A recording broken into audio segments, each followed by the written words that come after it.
जो सीमा लांघता है उसे तो यह ज्ञान ही नहीं होता कि सीमा के आगे कोई मार्ग ही नहीं है। निष्ठुरता की सीमा के आगे केवल पतन का द्वार खुला होता है। पर हे कमल नयन, अब कब होगा उसका पतन और कैसे होगा? महादेवी, हिरण्यकशिपु की क्रूरता उसके विरुद्ध घृणा की ज्वाला भड़काएगी। उसके अत्याचार मानव को उसके विरुद्ध एक होकर खड़ा होने पर विवश कर देंगे। रक्त की ये धारा केवल धरती को ही नहीं, स्वयं उसके घर को भी डुबो देगी। हे महादेवी, वो मूर्ख क्या जाने कि उसकी मृत्यु की सामग्री तो राजभवन में आ चुकी है। जिस पुत्र प्रहलाद को वो मेरा सबसे महान शत्रु बनाना चाहता है, वही प्रहलाद उसके अहंकार का सर्वनाश कर देगा।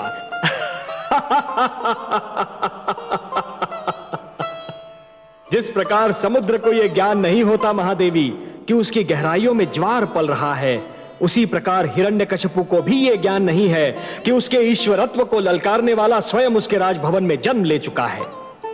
महादेवी, यह कथा बहुत रोचक है। महादेवी, यह कथा बहुत रोचक है और इसका हर मोड़ अधिक रुचिकर होगा। पर आप चिंता न कीजिए देवी, जब अत्याचार अपनी सीमा से आगे बढ़ जाता है तो निस्संदेह उसका अंत भी हो जाता है। बधाई हो महाराज। देवऋषि नारद ने समाचार भेजा है कि महारानी कयादु ने एक अत्यंत सुंदर पुत्र को जन्म दिया है। बधाई हो भगवान हिरण्यकशिपु, बधाई हो। शुभ समाचार है ये, शुभ समाचार। ये तो बहुत ही शुभ शकुन है भगवान। अभी अभी विष्णु नाम के बालक का वध हुआ और अभी अभी ये सूचना मिली है कि आपके पुत्र ने जन्म लिया है। तुम सत्य कहते हो स्वर भानु, शुभ शकुन है ये, शुभ शकुन। इसका अर्थ ये हुआ कि मेरा पुत्र विष्णु का मुझसे भी बड़ा शत्रु सिद्ध होगा।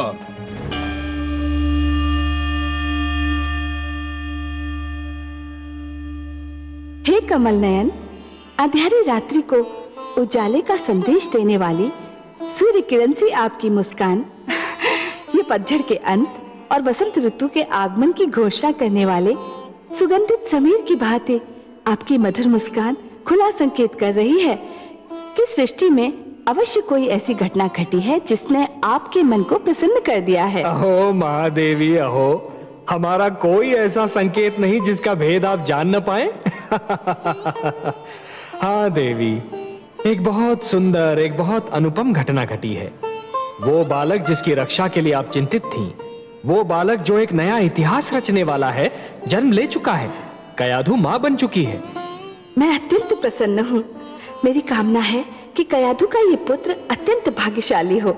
वो भाग्यशाली होगा महादेवी, अत्यंत भाग्यशाली होगा।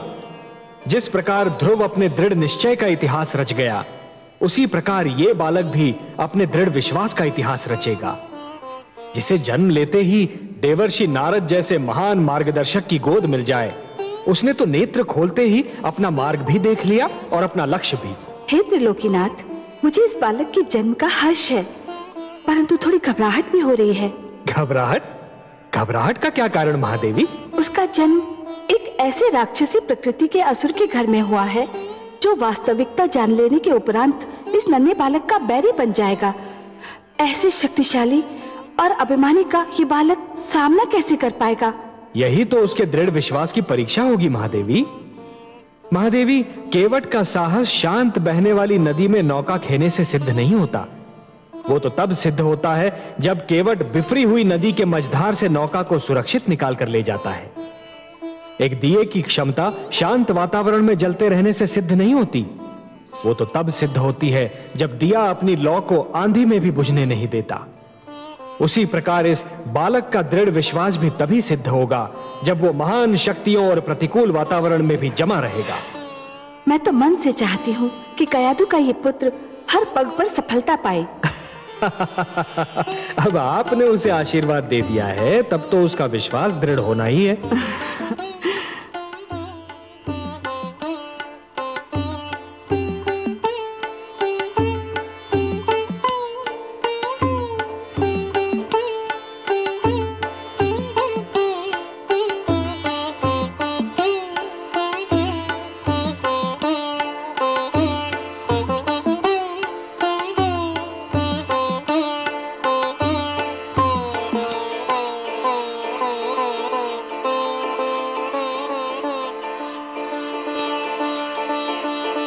आयुष्मान भवः पुत्र। अपनी माता के गर्भ में मुझसे जो कुछ भी सुना था, सीखा था, वह स्मरण है कि भूल गए? ओम नमो भगवते वासुदेवाय। ओम नमो भगवते वासुदेवाय। बस बस पुत्र, मैं संतुष्ट हो गया। तुमने तो मेरा पूरा पाठ कंठस्थ कर लिया है। ध्यान रखना पुत्र, मैंने तुम्हें ईश्वर पर आस्था और विश्वास का मार्ग दिखाया है। यह विश्वास सृष्टि की महानतम शक्ति है। जो ईश्वर पर अडिग विश्वास रखता है, वह पर्वत से टकराए तो पर्वत झुक जाए, समुद्र से मिले तो समुद्र शांत हो जाए। सूर्य, चंद्रमा, नक्षत्र मंडल जिसकी ओर भी दृष्टि डाले, वही उसका दास हो जाए। सृष्टि का पूरा भेद ही उसकी मुट्ठी में आ जाए। कठिन को सरल और असंभव को संभव बनाना उसके बाएं हाथ का खेल होगा। पुत्र, इस मार्ग से कदापि नहीं हटना।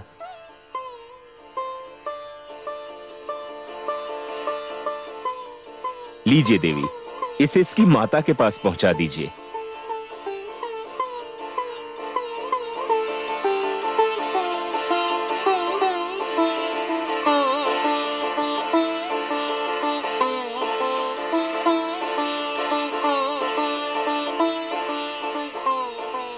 नारायण नारायण।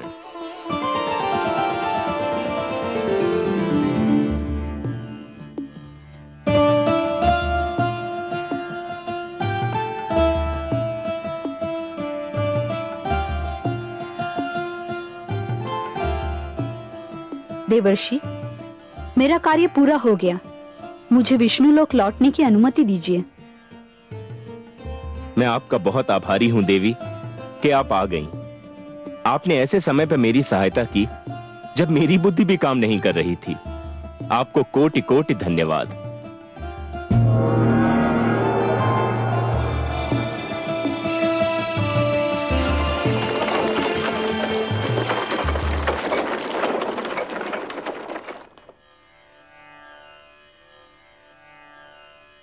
नारायण नारायण।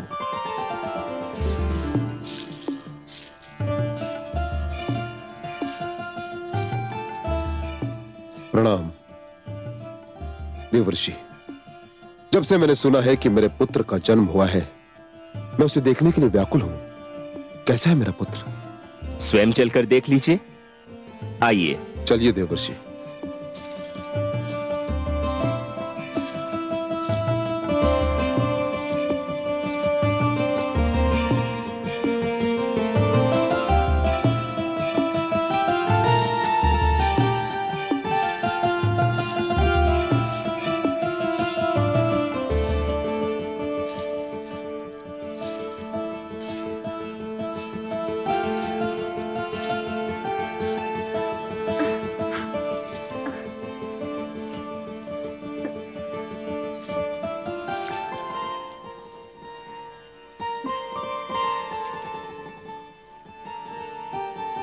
कितना सुंदर है मेरा पुत्र,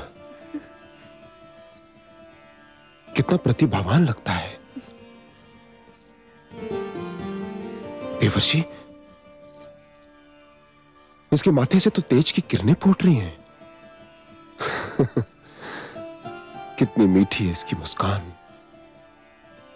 उसकी आंखें सूर्य और चंद्रमा की भांति चमक रही हैं।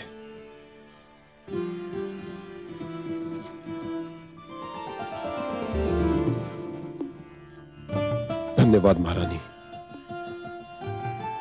असुर वंश को इतना तेजस्वी पुत्र देने के लिए आपको कोटि कोटि धन्यवाद।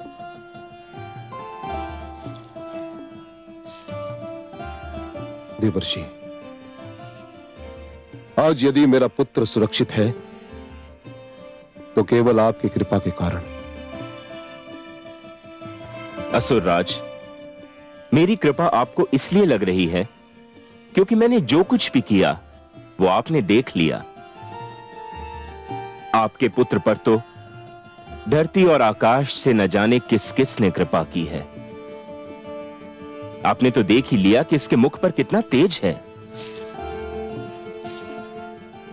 देवर्षि, तीनों लोक में आपसे बड़ा ज्योतिष विद्या का ज्ञाता कोई नहीं। मेरी विनती है कि मेरे पुत्र का नामकरण आप ही करें। नारायण नारायण। असुरराज, आप पुत्र पाकर प्रसन्न हुए ना? प्रसन्न, अति प्रसन्न, हर्षित, अति हर्षित देवर्षि। तो जो अत्यंत प्रसन्नता देता है, असीम हर्ष प्रदान करता है, उसे प्रहलाद कहते हैं। असुरराज, मैं आपके पुत्र का नाम प्रहलाद रखता हूं, क्योंकि यह आपके जीवन में प्रसन्नता और आह्लाद लेकर आया है। प्रहलाद।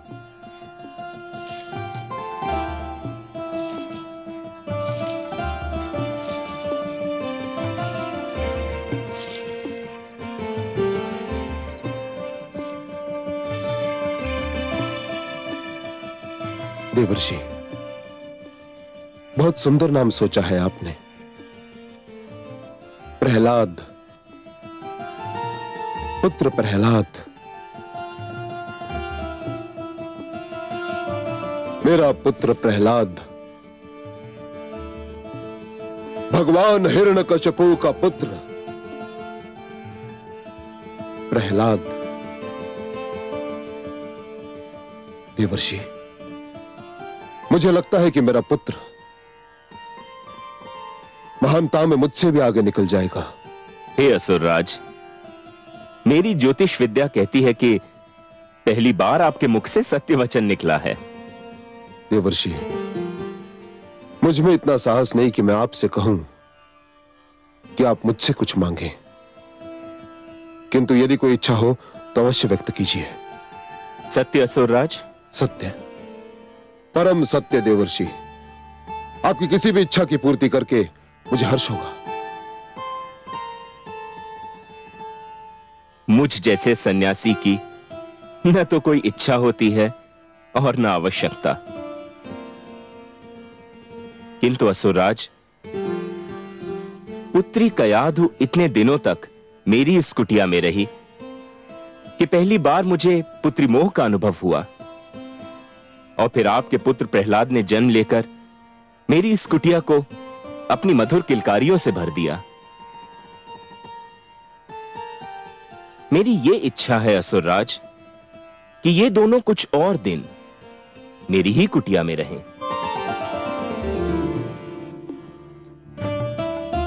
आपने तो मेरे मन की बात कह दी देवर्षि। मेरी भी इच्छा थी कि मैं और मेरा पुत्र आप ही के साथ रहें।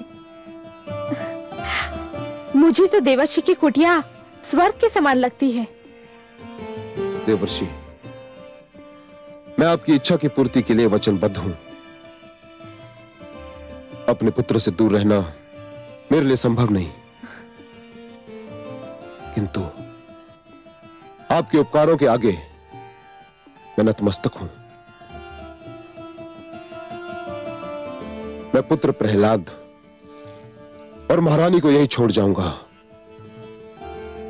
और आपको मुझे एक वचन देना होगा। कहिए असुरराज, क्या चाहते हैं आप?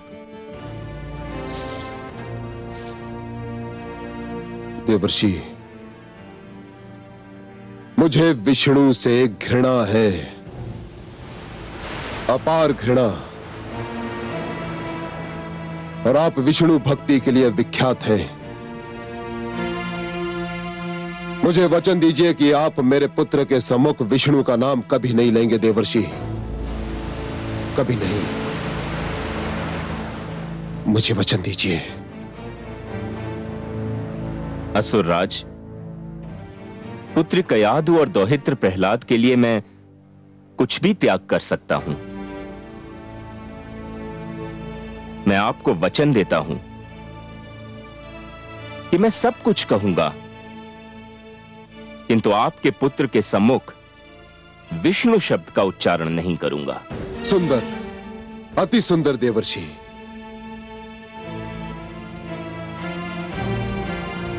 नारायण नारायण।